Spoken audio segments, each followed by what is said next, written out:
This client, I feel, was somewhat cursed from the very start. And I mean it on their side, not on our side.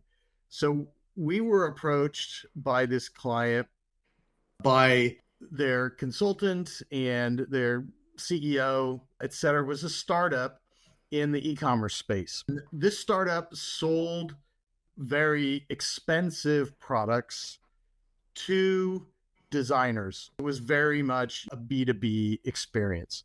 And they had actually hired a firm to do the build that we were, I would say, friends with, which is common in 10 to 12 years ago when this happened, but even up to recently, the Magento space was, I would say, uncrowded.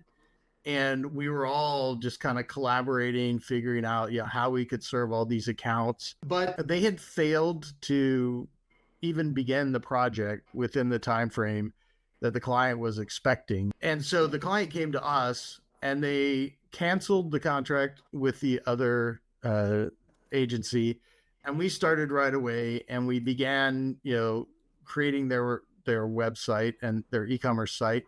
Start off, it was fun, but it was a rescue. And we got to the point we had launched their site and they were actually, they're starting to take some of these orders and they were really sort of working on the next level of the website. Now, the client had always paid on time. And at a certain point, and we were working really hard. So we were, we were accumulating a lot of hours.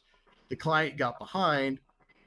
And I was like, oh, I'm sure we can work things out with them. Like, I'm sure this is just an oversight.